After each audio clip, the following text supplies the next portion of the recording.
다른 복음을 따르지 말라, 다른 복음을 따르지 말라라는 제목으로 말씀 나누도록 하겠습니다. 오늘부터 특별히 하반기 구역장 모임이 시작됩니다. 그래서 특별히 구역장님들께 수요예배 참석을 부탁드렸고요. 오늘 이 자리에는 우리 구역장님들과 그리고 구역원들과 그리고 앞으로 구역장으로 귀한 수고의 사명을 감당하실 예비 구역장님들이 함께 계신다고 믿습니다. 참 잘 오셨고요.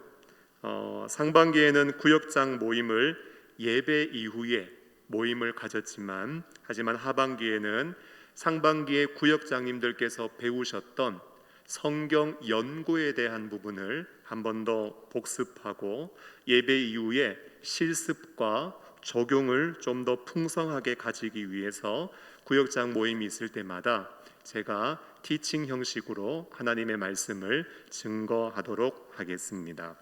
구역 모임의 교재는 매일 성경입니다. 화면을 한번 보여주시면 구역 모임은 저희들이 매일 성경을 교재로 구역 모임의 시간을 가집니다. 앞으로 제가 소망하는 바가 있다면 우리 교회의 새벽 기도회 그리고 큐티와 묵상 그리고 구역장 모임 그리고 가정 예배까지 성경 본문을 따로따로 보지 않고 새벽 기도회와 큐티와 그리고 구역장 모임과 구역 모임과 가정 예배까지 한 본문을 가지고 그 말씀에 깊이 있게 우리의 생각과 마음과 삶을 비추어 보고 기도하며 열매 맺는 은혜가 있기를 소원합니다. 그래서 현재 매일 성경이라는 큐티 집으로 지금 우리 교회는 새벽 기도회를 인도하고 있고 주일학교에서도 몇몇 부서들이 매일 성경으로 큐티를 하고 있습니다. 이 책자를 한번 보시면은 한 주에 한 번씩 소그룹 모임을 가질 수 있도록 질문과 나눔을 제공해주고 있습니다.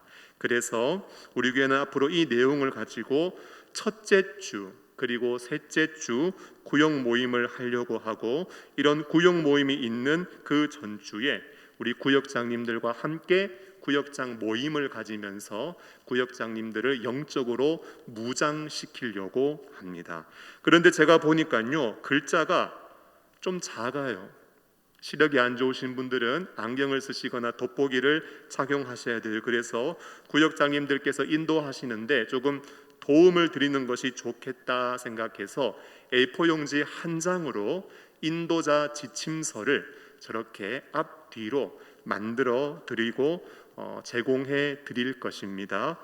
제가 수요예배 말씀을 전할 때는 구역 모임의 말씀과 동일하기 때문에 우리 구역장님들은 수요예배 참석하셔서 말씀을 들으시고 인도자 지침서를 통하여서 이후에 함께 말씀을 나누고 인도하는 부분들을 적용하고 실습하고 연습하신다면 앞으로 구역 모임을 인도하는데 영적인 유익을 얻을 것이요 구역이 말씀과 은혜와 진리 위에 든든히 세워지는 역사가 일어날 줄로 믿습니다.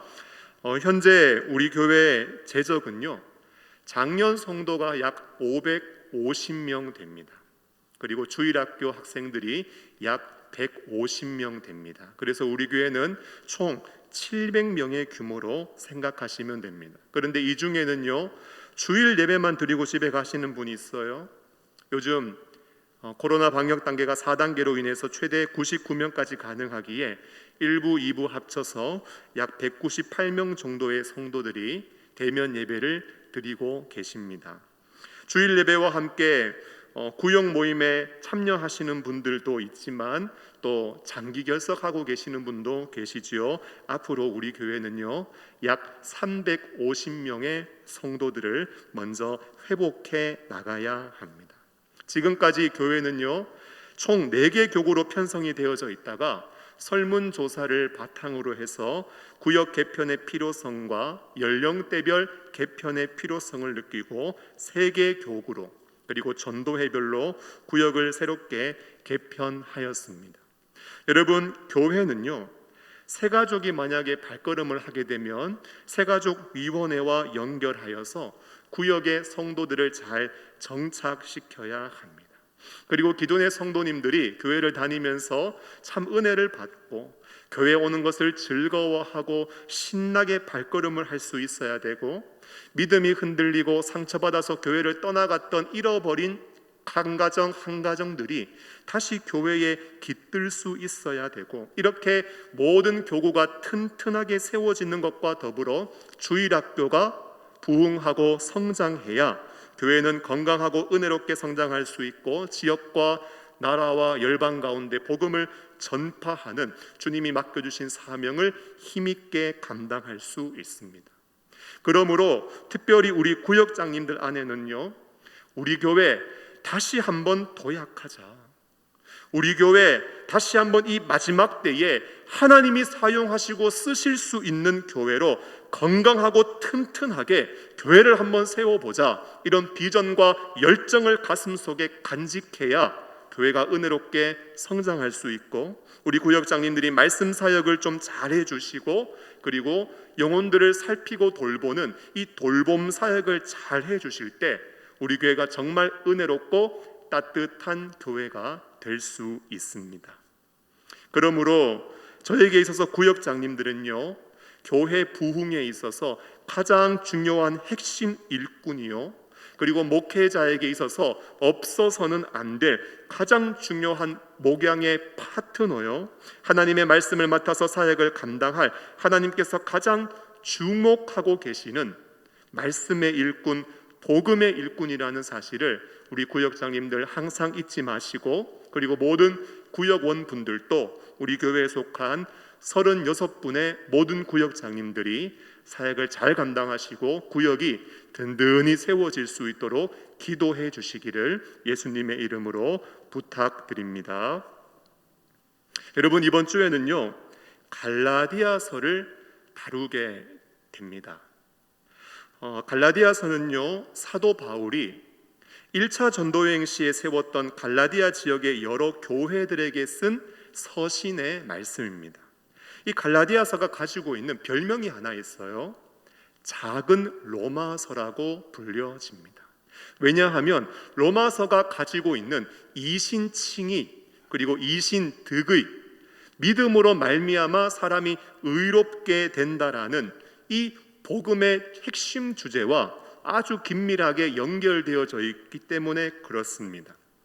그런데 차이가 있는데, 로마서는요, 이 복음의 원리 그 자체만을 기록했습니다.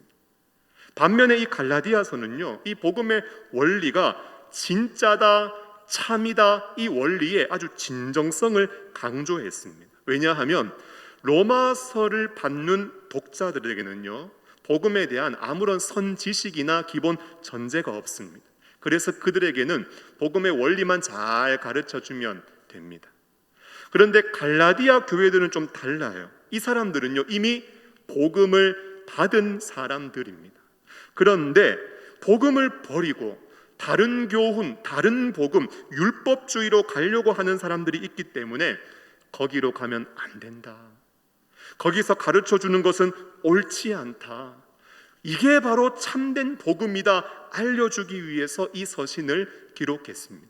그래서 갈라디아서는요, 그 어떤 서신보다 가장 단호하고 가장 강한 어조로 서신을 기록한 것입니다. 오늘 목사님이 조금 강하게 말씀하신다 싶으면은 본문이 그래서 그렇구나, 여러분 생각하시면 되겠습니다.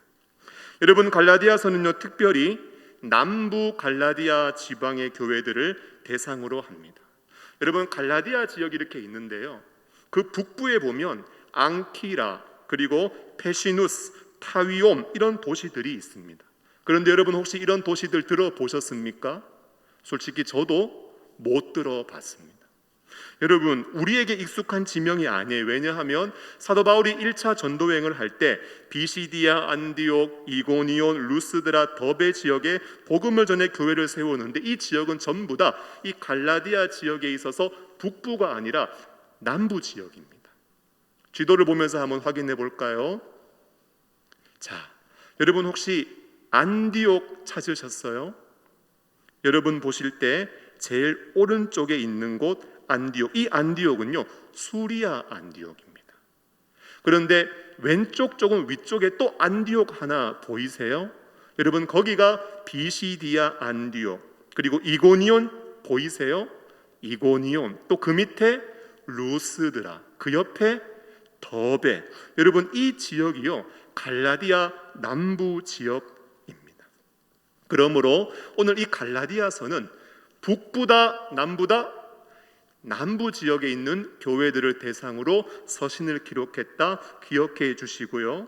여러분 이 교회들은요 바울이 1차 전도 여행 때 바나바와 함께 고난을 무릅쓰고 동족들에게 핍박을 당하고 돌에 맞기도 하고 죽음의 위협을 뛰어넘으면서 고난 중에 수고로 얻게 된 첫 열매입니다. 그런데 이쪽 지역의 교회들 안에 어떤 일이 발생했는가? 전도한 지 불과 몇 년밖에 지나지 않았는데 복음의 진리를 떠나서 다른 복음을 쫓아가는 영적인 위기 상황이 발생하게 된 것입니다.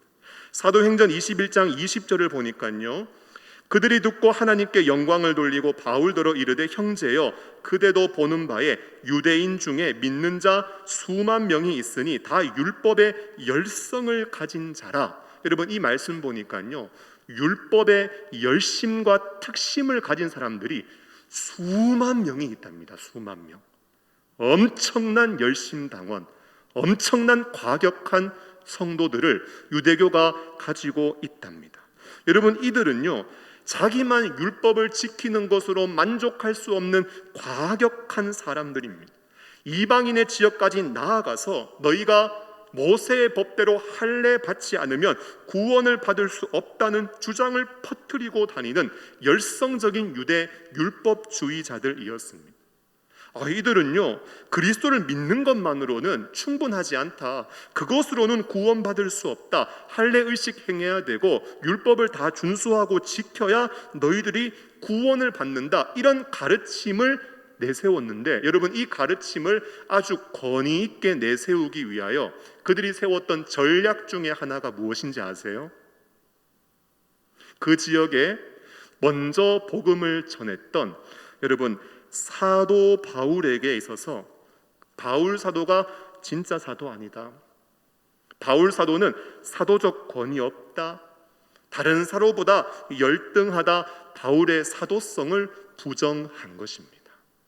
여러분 그들의 전략이 무엇이냐 하면 메신저를 흔들면 메시지도 흔들린다. 여러분 이게 그들의 전략이에요. 그들에게 먼저 복음 전했던 그 메신저 바울을 마구마구 흔들면 바울이 그동안 전했던 그 메시지도 권위를 잃어버리고 힘을 잃어버린다. 이 전략을 가지고 여러분 유대 율법주의의 가르침을 전파하면서 가장 먼저 무엇을 이야기했는가? 사도 바울의 사도성을 부인했습니다. 여러분 그런데 참 안타깝게도 이게 갈라디아 성도들이요 이걸 안 받아들여야 되는데 안타깝게도 이것을 스펀지가 물을 흡수하듯이 다른 복음을 계속해서 받아들이고 있었습니다.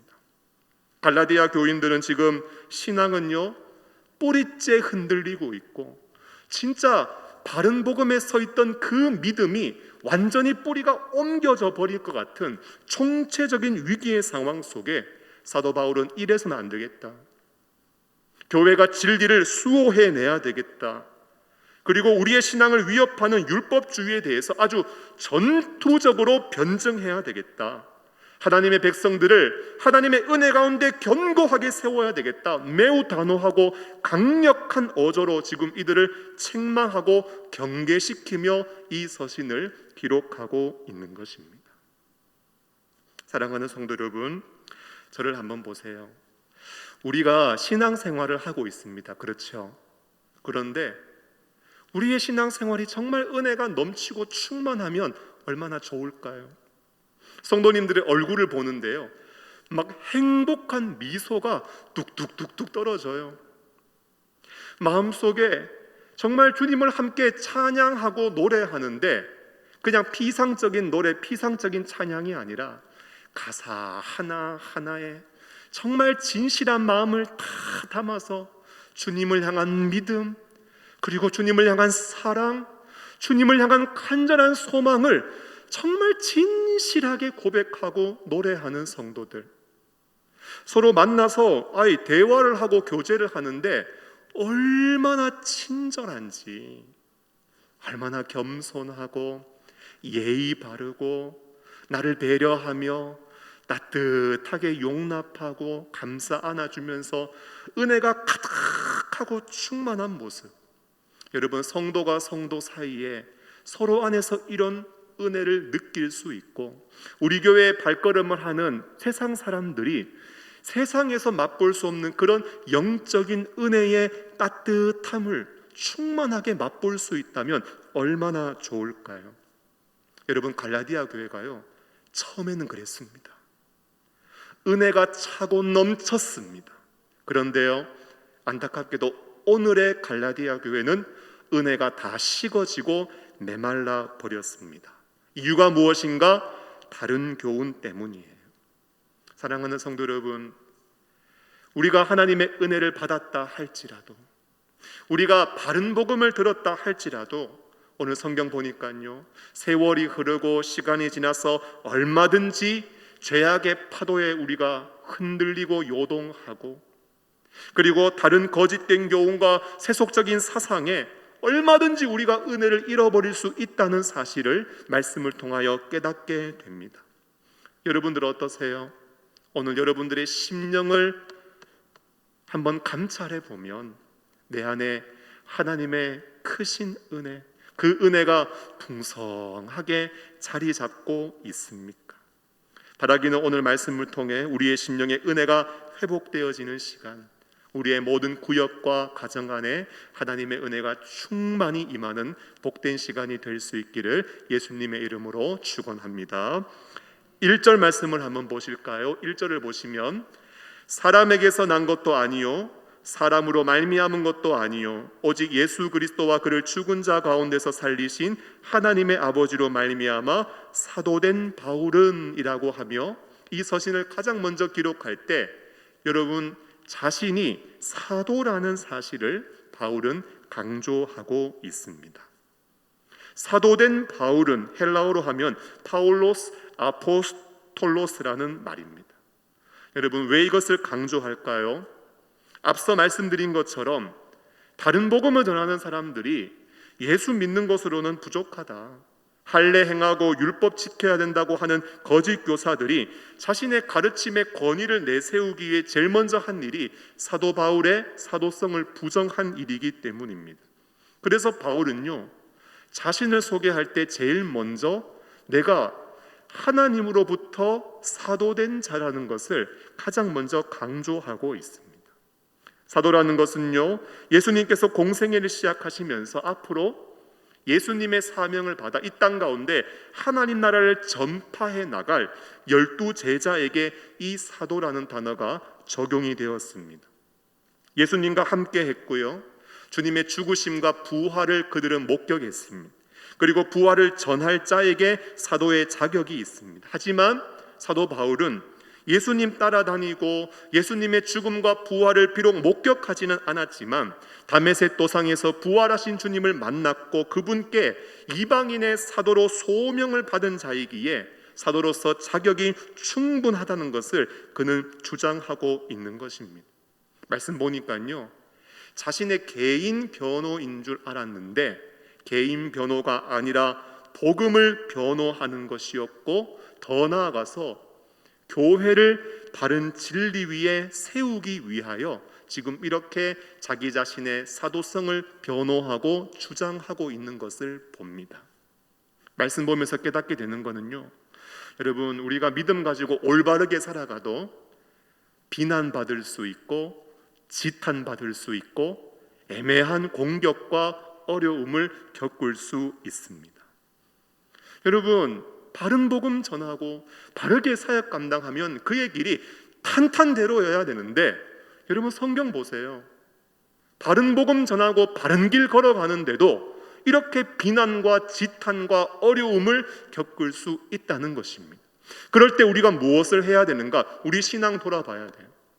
내가 다른 복음에 서 있어서 지탄받는 것인지, 아니면 다른 복음에 서 있어서 예수 믿는 믿음 굳건히 가지고 있다가 내가 비난과 지탄과 어려움을 당하는 것인지, 여러분들의 신앙의 모습을 한번 점검을 할 수 있어야 합니다. 더 나아가서 내가 다른 사람들에게 비난받고 지탄받을 만한 흠이 없도록 나의 신앙을 바른 복음 위에 세우고 도덕적으로 윤리적으로 거룩하고 흠이 없는 자로 자신을 겸비하여 세우는 일이 너무나 중요합니다. 왜냐하면 우리는 복음의 정결한 도구와 통로가 되어야 하기 때문입니다. 사랑하는 여러분, 오늘 2절 말씀 보니까요, 함께 있는 모든 형제와 더불어 갈라디아 여러 교회들에게 이 서신을 썼다고 말씀하고 있습니다. 함께 있는 모든 형제가 누구인가 정확하게 모르겠습니다. 학자들도요, 예수를 주로 고백하는 성도의 무리냐, 아니면 예루살렘 교회 지도자들이냐, 아니면 바울과 함께 사역하고 있는 동력자들인지 정확히 알 수 없다고 이야기합니다. 하지만 우리가 한 가지, 바울이 교회를 어떻게 바라보고 있는가? 여러분, 형제로 바라보고 있습니다. 남녀노소 상관없이 성도들을 형제로 보고 있고요, 많이 가진 자나 적게 가진 자나 사회적 지위가 높은 자나 낮은 자나 어떤 지위고와 상관없이 주 안에서 형제들을 한 몸 된 자로, 형제로 인식하고 있다는 사실, 우리는 결코 놓쳐서는 안 되겠고요. 이 말씀을 조금은 문맥 안에서 해석한다면, 사도 바울이 지금 사도성에 대하여 공격받고 있잖아요. 그러므로 이 부분도 다른 교훈을 전하는 자들은 지금 사도 바울의 사도성을 공격하고 있지만, 봐라, 나와 지금 함께 하고 있는 형제가 있다라는 거예요. 바울과 함께 하고 있는 형제들이 있고, 그들이 바울이 전한 메시지를 인정하고 있고, 그 메시지를 믿음으로 받아들이면서 그를 믿고 신뢰하고 지지하며 따르는 사람들도 있다. 여러분, 이것을 밝히면서 바울이 지금 자기의 사도성을 한 번 더 강조해서 변증하고 있는 것입니다. 여러분, 갈라디아 여러 교회들에게 썼다고 합니다. 방금 전한 내용을 기억하고 계시는지 제가 한번 확인해 볼게요. 여러분, 갈라디아 여러 교회들을 이야기하는데 북부입니까? 남부입니까? 남부죠, 남부. 기억하고 계시네요. 총명하시고 명철하십니다. 여러분, 남부예요, 남부. 한 가지 더 물어볼게요. 지금 갈라디아 교회가 하나예요, 여러 개예요? 맞아요, 여러 개죠. 영적으로 보면 하나로 볼 수 있겠지만 갈라디아 여러 교회들에게 썼다고 말씀하고 있습니다. 여러분, 이 말씀은요, 바울이 지금 편지를 썼는데 그 편지가 한 교회에게만 준 것이 아니라 이 편지 너희들 서로 돌려보라는 거예요. 돌려보라는 거예요. 회람서신의 성격을 띠고 있습니다. 그런데요, 여러분, 제가 참 안타까운 것이 있습니다. 갈라디아 지역에 교회가 하나만 있는 게 아니라 여러 개가 있었습니다. 그 여러 개 있는 교회들, 그 여러 개 있는 하나님의 교회 가운데 바로 서 있는 교회 한 교회 있었으면 얼마나 좋았을까요? 그런 교회가 한 교회가 있었다면 갈라디아 지역의 여러 지역들의 교회 가운데 다른 교훈이 들어와서 교회가 영적인 어려움을 겪고 있을 때, 비시디아 안디옥 교회, 이고니온 교회가 영적으로 막 흔들리고 있을 때 루스드라 교회가 바로 서 있으면, 야, 그거 다른 복음이야, 그거 따라가면 안 돼, 그 지역 교회들에게 이야기해 줄 수 있지 않았겠습니까?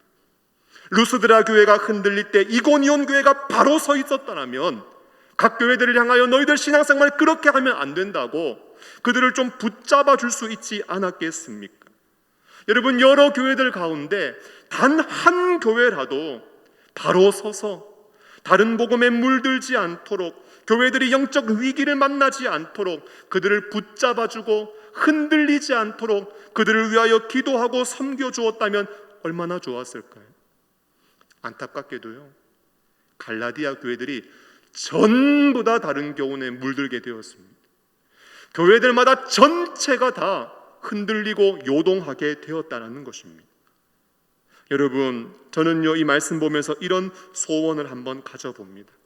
우리 교회 가운데 앞으로 어떤 환난과 고난과 시련이 닥친다 할지라도 먼저 우리 구역장님들이 복음에 바로 서 있는 복음의 일꾼이 될 수 있기를 간절히 소원합니다.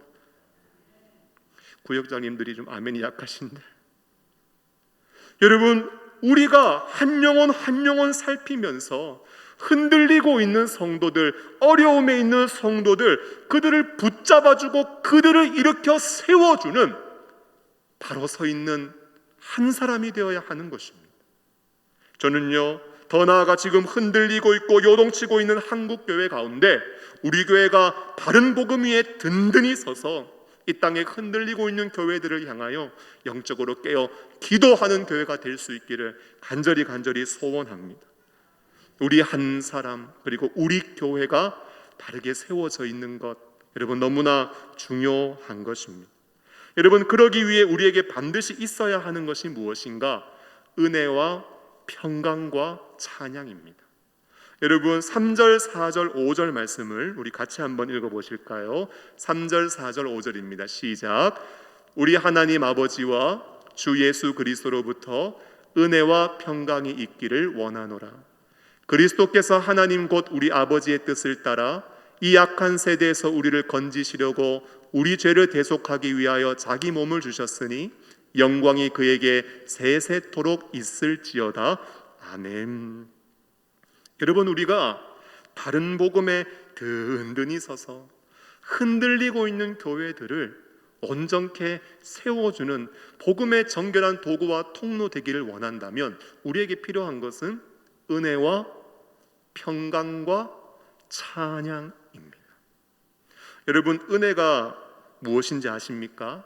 은혜는요, 신학적으로 정의를 하면 자격 없는 자에게 값없이 베푸시는 하나님의 호의, 하나님의 선물, 이게 은혜의 정의입니다. 그러므로 나에게 은혜가 있다 그러면 어떤 일이 일어나는지 아세요? 어떤 모습이 되는지 아세요? 아주 겸손해집니다. 왜냐하면은요, 내가 자격이 없는 자거든요. 자격 없는 자에게, 내가 자격이 없고 내가 구원받을 만한 아무런 조건이 없는데 하나님이 나에게 은혜를 베풀어 주셨다.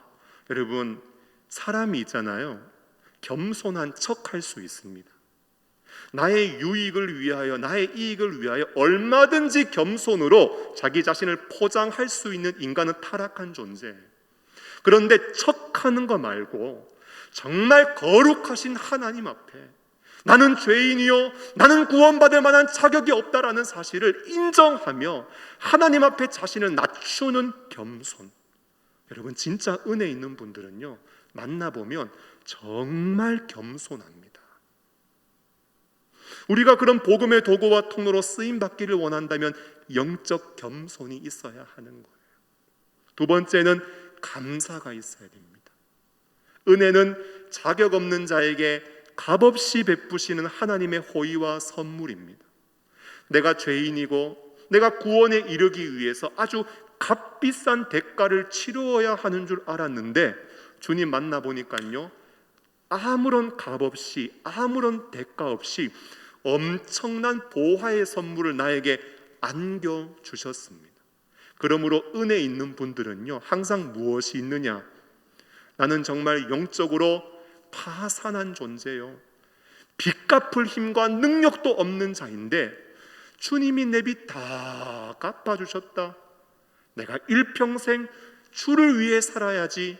주님을 향한, 내가 주님 덕받다, 주님께 은혜 입었다, 그 은혜로 말미암은 감사가 항상 심령과 입술에 가득가득 채워 있습니다.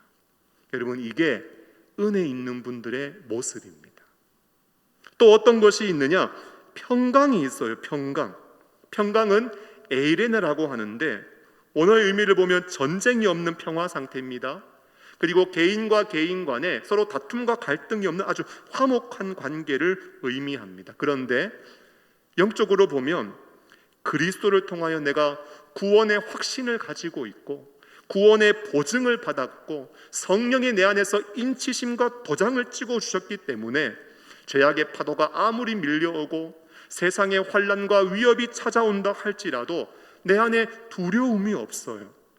내가 하나님 안에, 그리스도 안에, 주님의 임재 안에 내 심령과 영혼이 항상 만족하고 평안한 상태, 그 상태가 바로 평강의 상태입니다. 예수 믿고 나도 세상 부귀영화 내가 가지지도 못하고 천하 내가 얻은 것이 없지만은 천하보다 귀한 생명과 구원과 영생을 내가 받았기에 내 영혼이 그 하나님의 은혜 안에서 누리는 만족과 행복과 감사와 기쁨, 여러분 이게 바로 평강입니다. 그러니까 진짜 은혜 있는 분들은요, 진짜 어려운데 얼굴이 평안해요. 평안해요. 보니까 한 2분 빼고 평안하시네요. 예. 은혜 있는 분들은 평안해요. 평안해요. 그런데 다른 교훈에 빠지면 어떻게 되는가? 겸손이 없어져요. 감사가 식어집니다. 만족이 뭐예요? 항상 불만족이에요. 불만이 있고 불평이 있고 다른 사람 비난하고 짜증내고. 여러분, 오늘 주님은요, 악한 세대에서 우리를 건지시려고 우리 죄를 대속하기 위하여 자기 몸을 주신 하나님께 바울은 영광을 돌리고 있습니다. 보니까요, 내가 죄인이었어요. 그런데 나를 건지시기 위하여 자기 몸을 버리시고 십자가의 대속의 제물로 자신을 내어주셨는데, 알고 봤더니 이것이 나를 향하신 하나님의 뜻이었대요. 여러분, 이것을 깨닫고 나서 하나님의 존재, 주님의 계획, 주님의 행하심, 주님의 사랑에 감격하여서 마음을 다하고 목숨을 다하고 성품을 다하고 뜻을 다하여 하나님의 존재를 찬양하고 그분의 성품을 노래하며 그분의 행하신 모든 일들을 기뻐하고 내 인생의 모든 영광을 하나님께 돌리는 영광의 찬송을 그냥 입술로만 부르는 것이 아니라 정말 영과 진리로 진정으로 그렇게 찬양하며 영광을 돌리는 찬양. 여러분, 은혜 있는 분들에게 이런 찬양이 풍성하게 자리 잡고 있습니다. 사랑하는 여러분, 어떠십니까? 요즘 여러분들의 신앙에 겸손이 있나요? 하나님의 거룩하심 앞에, 하나님의 그 위엄 앞에 내 자신을 낮추는 겸손. 야, 내가 정말 아무것도 없는 자인데 하나님이 나를 살려주시고 구원해주시고 엄청난 영적인 보화를 선물해 주신 그 은혜로 말미암은 넘치는 감사. 세상 것 좀 가진 것 없고 앞날이 이렇게 불안하고 걱정스럽고 염려가 있고 한데도 내 속에서 하나님이 주시는 그 은혜로 말미암은 자족함과 만족함, 그로 인하여서 내 입술에는 찬양이 식어지지 않고 메말라지지 않고 날마다 터져 나오는 주님을 향한 기쁨과 감사의 노래로 그 영광의 찬양을 올려드리는 찬양이 있으십니까? 여러분, 오늘 여러분들의 신앙에 겸손을 잃어버리고 감사를 잃어버리고 만족을 잃어버리고 평안을 잃어버리고 찬양이 메말라져 버렸다면 도대체 그 이유는 무엇입니까? 오늘 바울은요, 여러 가지 이유가 있을 수가 있겠지만 한 가지를 우리에게 알려줍니다. 너희가 다른 복음을 따라갔기 때문이라는 거예요. 여러분, 6절 말씀을 볼까요? 6절입니다. 같이 읽어보겠습니다. 시작. 그리스도의 은혜로 너희를 부르신 이를 이같이 속히 떠나 다른 복음을 따르는 것을 내가 이상하게 여기노라. 아멘. 성도들에게 반드시 있어야 할 것이 있는데 이게 없어졌대요. 반드시 존재하고 자리 잡고 있어야 하는 것이 상실되어졌대요. 이유는 무엇이냐? 다른 복음 따라갔기 때문이라는 거예요. 여러분, 그것을 바울은 어떻게 여기느냐? 이상히 여긴다고 말씀합니다. 헬라어로는 다우마조라고 하는데요, 이 말씀은 예수님께서 말씀 한마디로 바람과 바다를 잔잔하게 하셨을 때 주변 사람들이 보고 놀랐습니다. 그리고 예수님께서 말씀 한마디로 멀쩡했던 무화과 나무를 즉시 말라버리게 했을 때 함께 있던 사람들이 깜짝 놀랐습니다. 여러분, 이게 다우마조예요. 한마디로 쉽게 말하면 이게 무슨 말이냐? 이게 다우마조입니다. 뭐라고요? 다른 복음 따라가는 것, 은혜가 식어지고 메말라지는 것, 진짜 이상히 여긴다라는 거예요, 바울은요. 그거는 성도에게 있어서는 안 되는 모습이기 때문에 그것을 이상하게 여긴다는 거예요. 여러분, 이것은요 기적이라고 이야기합니다. 기적. 주님의 행하신 놀라운 일을 바라보면서 사람들이 그 기적을 봤을 때 나타내는 반응이 바로 이상히 여긴다는 거예요. 여러분, 기억하십시오. 우리가 복음을 따르는 것 기적입니다. 그런데요, 복음을 버리는 것도 기적입니다. 한번 따라 하실까요? 기적의 주인공이 될지언정. 기적의 주인공이 되지 맙시다. 이게 무슨 말인지 좀 헷갈리시죠? 한 번 더 해볼까요? 기적의 주인공이 될지언정. 기적의 주인공이 되지 맙시다. 앞의 기적은요, 복음을 따라가는 기적이에요. 뒤의 기적은요, 다른 복음을 쫓아가는 기적입니다. 여러분, 복음 따라가는 기적의 주인공은 되어야 되겠지만 다른 복음 따라가는 기적의 주인공, 보면서 이상하게 여김받는 기적의 주인공이 되어서는 안 되는 것입니다. 여러분, 다른 복음은요, 원어를 보니까 이질적인 복음이라고 합니다. 결코 참된 복음과 섞일 수 없는 거짓 복음을 이야기합니다. 7절 말씀에도 그리스도의 복음을 변하게 하려 함이라 말씀하고 있는데, 이 변한다라는 말이요 180도 뒤집어졌다라는 이야기예요. 바른 복음의 내용과는 정반대의 복음이다, 이것을 이야기하고 있습니다. 그러므로 거기에 내 신뢰를 두고 내 믿음을 두고 내 삶을 들여서 따라가게 되면 어떻게 되는가? 오늘 8절 9절 말씀을 보니까요 동일하게 반복해서 이야기하고 있는 단어가 있습니다. 그러나 우리나 혹은 하늘로부터 온 천사라도 우리가 너희에게 전한 복음 외에 다른 복음을 전하면 저주를 받을지어다.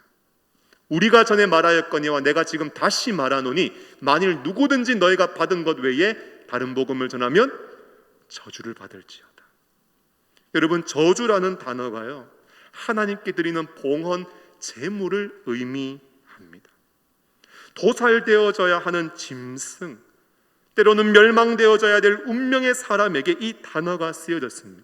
다른 복음 따라가잖아요. 그러면 결국 멸망되고 파괴될 비참한 운명을 만나게 된다라는 거예요. 여러분, 왠지 아세요? 다른 복음, 할례를 행하고 율법을 준수하는 나의 행위, 나의 노력, 나의 공로로는 결코 우리가 죄 사함을 얻을 수 없습니다. 결코 우리가 의롭다 함도 얻을 수 없습니다. 여러분, 인간은 전적으로 타락한 존재이기 때문에 아무리 좋은 생각한다 하더라도 거기에 죄가 묻어 있고요, 아무리 앞에서 의로운 발언을 한다 하더라도 인간의 욕심이 묻어 있습니다. 인간은 전적으로 다 타락한 존재예요. 그러므로 나의 행위나 나의 공로로 결코 하나님 앞에 딱 섰을 때 노진국 목사 너 의롭구나 인정을 못 받는다라는 거예요.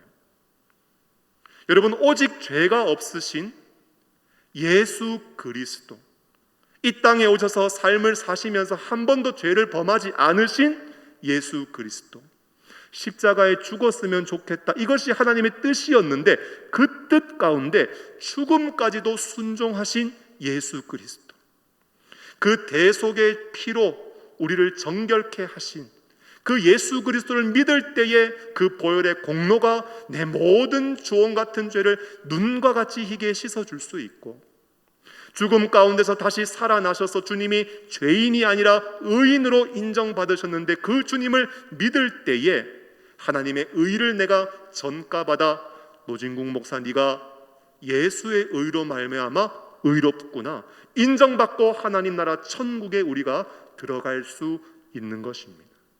그러므로 나로 인하여 구원받는 것이 조건이 하나도 없고 나는 자격이 하나도 없기 때문에, 여러분, 예수 믿는 사람들은 어떤 고백을 하느냐?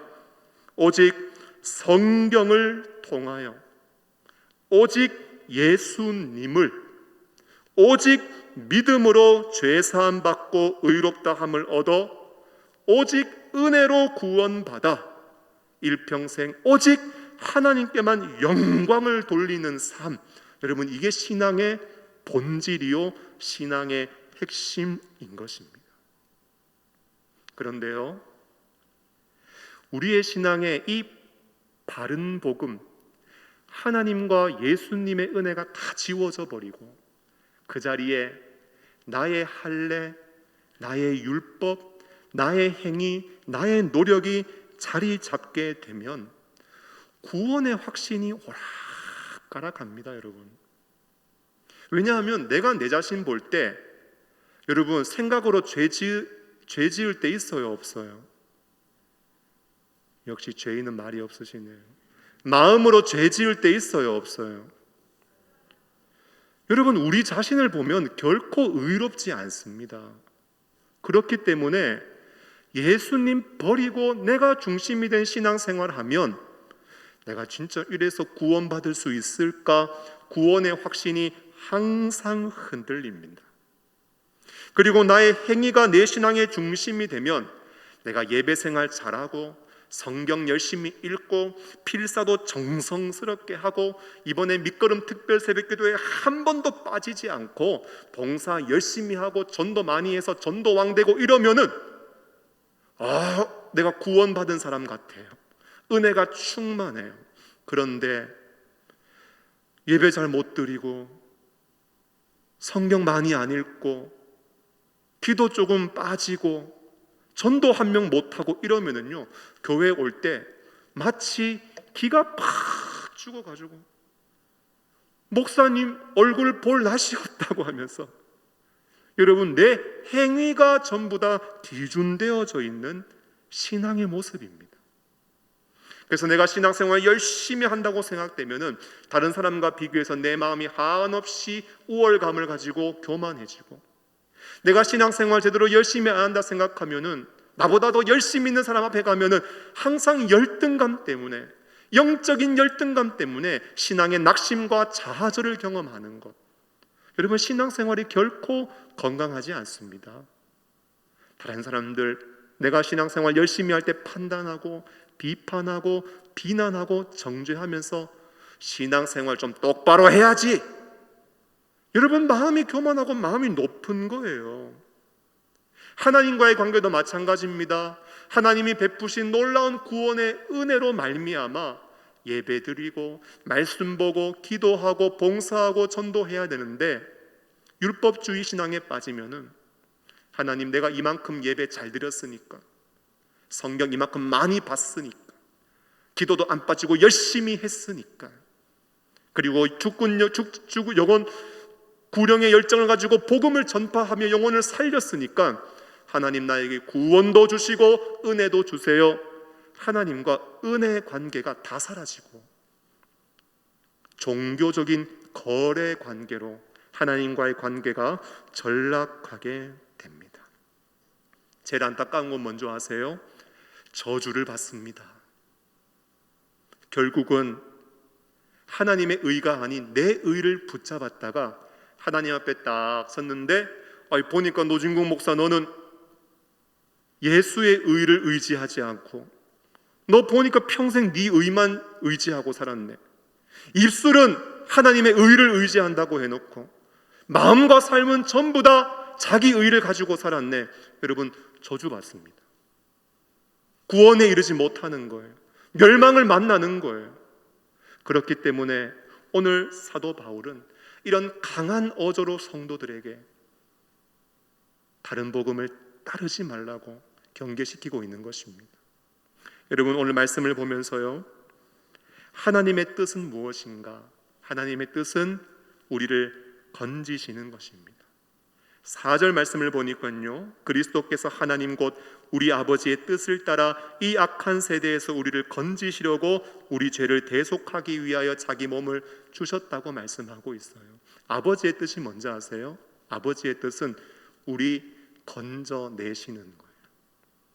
아직까지 복음을 듣지 못해서 죄악 가운데 있는 우리 건져내시는 것이 아버지의 뜻이었고요, 다른 복음에 사로잡혀서 그 복음에 물들어서 어느 순간 내 심령에 교만이 자리 잡고 불만이 자리 잡고 다른 사람을 향한 정죄가 자리 잡고 때로는 낙심과 절망과 좌절과 열등감이 자리 잡고 이런 다른 가르침이 아닌 어쩌면 세상 속에 살며 세상의 근심과 걱정과 염려와 불안과 초조와 두려움에 사로잡혀 있는 우리를 이 모든 것에서 건져내어서 다시 하나님의 은혜 안에 세우는 것, 여러분, 이것이 우리를 향하신 아버지의 뜻입니다. 말씀을 맺으면서요, 10절을 보니까 이제 내가 사람들에게 좋게 하랴, 하나님께 좋게 하랴, 사람들에게 기쁨을 구하랴. 내가 지금까지 사람들의 기쁨을 구하였다면 그리스도의 종이 아니니라 말씀합니다. 여러분, 이 말씀 보면 얼핏 봤을 때 바울이 내가 사람들 귀를 즐겁게 하는 듣기 좋은 말, 감언이설, 아첨의 말, 내가 이거 안 하겠다, 이런 의미로 들려지는데 사실 이 말씀의 진정한 의미는 내가 어떤 상황에서도 담대하게 복음을 전파하겠다는 의미입니다. 여러분, 바울이 복음을 전하면 구약 율법에 익숙해 있던 유대인들은요, 바울이 복음 전하는 것 싫어합니다. 왜요? 할례 부정하거든요. 율법 준수를 부정하거든요. 유대인들의 귀에는 거슬리는 내용이에요. 그로 인하여 바울은 때로는 비난받고 지탄받고 핍박받고 돌로 맞음을 받으면서 생명의 위협까지도 느낄 수 있지만 바울은 어떻게 결단하느냐? 내가 사람들에게 좋게 하랴, 하나님께 좋게 하랴. 나는 사람들에게 기쁨 구하는 사람이 아니라 하나님의 기쁨 구하는 사람이기 때문에 사람의 어떠한 반응과 상관없이 바른 복음 위에 서서 바른 복음 전파하며 바른 복음으로 사람들을 살리는 삶을 살아가겠다, 이렇게 다짐하고 결단하고 있는 것입니다. 사랑하는 성도 여러분, 하나님의 뜻은 우리를 건져내시는 것입니다. 오늘 내 영혼의 신앙이 은혜가 메말라져 버렸고 영적으로 좀 변질되어져 버렸고 이 힘든 험악한 세상을 살아가면서 하나님을 향한 찬양이 다 메말라 버렸다면 오늘 우리가 다시 한번 영적인 구원을 경험하는 것, 이것이 하나님의 뜻입니다. 여러분, 가장 먼저 바른 복음이 전파되고 선포되어지고 증거되어지고 성령의 조명하심으로 풍성하게 계시되어져야 할 곳이 어디인가? 나의 영혼입니다. 그래서 예수 그리스도로 말미암은 그 은혜를 다시 회복할 때 은혜가 메말라 있고 은혜가 다 식어져 버린 사랑하는 우리 영동중앙교회 믿음의 지체들, 어려운 세상 속에서 흔들리고 있는 그들을 다시 믿음 안으로 건져줄 수 있고 은혜 안으로 일으켜 세워줄 수 있는 것입니다. 바라기는 은혜가 충만한 그런 아름다운 은혜의 도구와 통로가 다 되시기를 예수님의 이름으로 축원합니다.